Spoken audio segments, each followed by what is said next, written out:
Bonjour à tous, on va parler aujourd'hui de l'intelligence artificielle pour le psychiatre. Donc en fait, on va rester très simple et c'est globalement ce que doit savoir le psychiatre, le psychologue ou tout soignant en santé mentale pour pouvoir expliquer à ces jeunes étudiants et aux nouvelles générations comment l'intelligence artificielle va pouvoir interférer avec notre pratique de soins.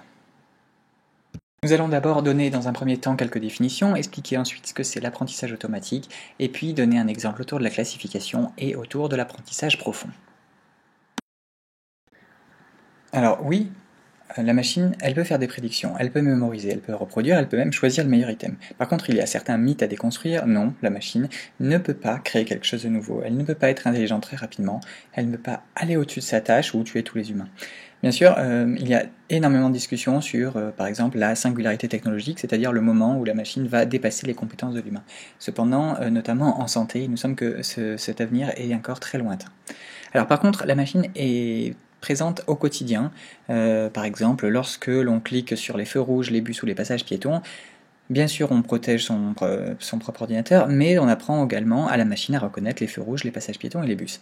Et puis, dès lors qu'on classe du mail dans le courrier indésirable, la machine, elle retient que ce champ lexical-là ne nous convient pas. Donnons dans un premier temps quelques définitions. L'intelligence artificielle, ou IA, est une discipline scientifique, au même titre que la chimie ou la médecine. Elle est faite de la science des machines, donc computationnelle, mais aussi d'ingénierie, de robotique, etc., à chaque fois utilisant des machines. La computation, c'est une opération de calcul qui permet de répondre à un problème en utilisant des données, des algorithmes qui peuvent être appelés des règles.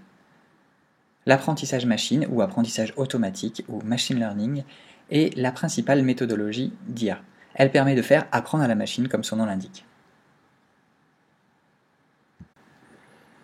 Nous avons dit que dans la grande discipline constituée par l'intelligence artificielle, l'apprentissage automatique est la principale application, du moins en santé et du moins a fortiori en santé mentale.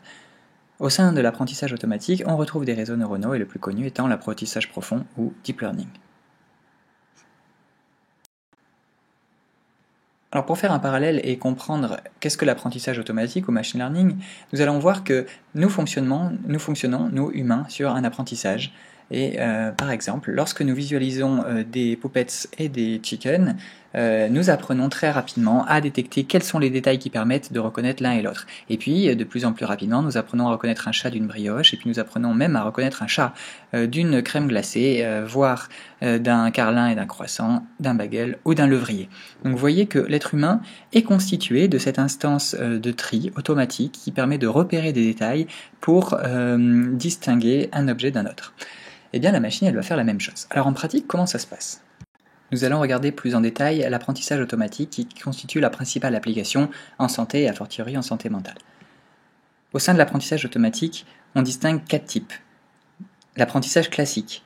Globalement, en cas de feu, une machine qui aurait appris de manière classique comment réagir vous dirait « j'ai regardé toutes les possibilités et tu dois prendre ton manteau et sauter ». Ensuite, l'apprentissage par renforcement. Alors là, c'est vraiment Mario qui saute tout le temps dans un jeu vidéo et qui arrive à vous sortir d'affaire en vous disant « il y a du feu, cours ».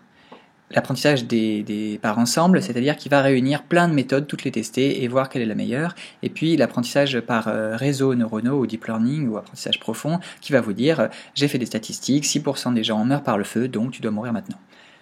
Alors, pour rentrer en détail au sein de l'apprentissage automatique et donner un exemple concret, on va étudier ce que c'est l'apprentissage automatique classique et plus particulièrement ce que c'est l'apprentissage automatique classique supervisé par classification. Donc, supervisé, cela signifie que l'on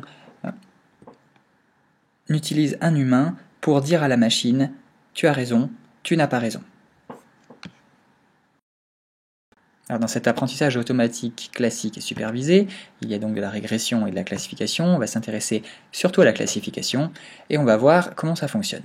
Alors à l'entrée, on va donner à la machine un nombre élevé de chats. Si on remplace les chats par des maladies comme la schizophrénie ou la dépression, cela marche également.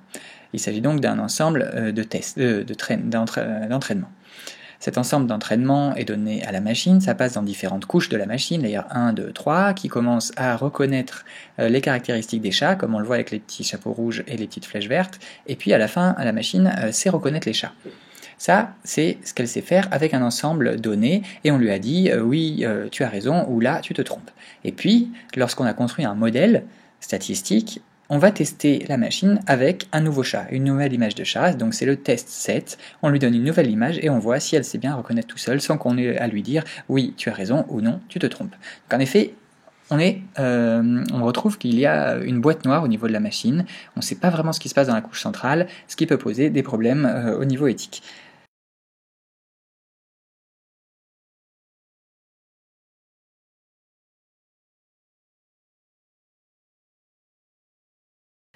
Alors nous allons voir dans un deuxième temps l'apprentissage automatique par réseau de neurones et particulièrement l'apprentissage profond ou deep learning. Il est vrai que la machine peut avoir des problèmes à classer les chiens et les chats, notamment quand on lui présente un animal avec des yeux noirs comme ça qui ressemble fortement à un chat, comme sur l'image du haut, eh bien elle peut se tromper et ne pas classer le chien. Et on voit que pour les différents troubles psychiatriques, eh bien la machine arrive à différencier un trouble de l'humeur dans 65-70% des cas en moyenne, et à 75% pour l'autisme, et puis un peu plus pour la schizophrénie. Donc, on se dirige de plus en plus vers des méthodes d'apprentissage profond, c'est-à-dire que les couches vont être de plus en plus complexes, et on peut le voir avec le schéma de droite où il y a différents modèles topologiques d'agencement des couches entre elles. C'est donc le principal apport des réseaux de neurones et de l'apprentissage profond. Au final, l'enjeu est toujours de classer, mais on le fait de manière beaucoup plus complexe. Pour conclure, on a donné 3 définitions, l'intelligence artificielle comme discipline scientifique, de la computation comme méthode de calcul et de l'apprentissage automatique. Celui-ci se divise en 4 types classiques, des ensembles par renforcement et réseau de neurones, et nous avons donné l'exemple de l'apprentissage automatique classique supervisé, c'est-à-dire lorsque l'humain dit « oui tu as raison la machine, non tu n'as pas raison la machine », et nous avons expliqué le fonctionnement de la classification. L'apprentissage profond et le deep learning, comme nous l'avons compris, fonctionnent de la même manière.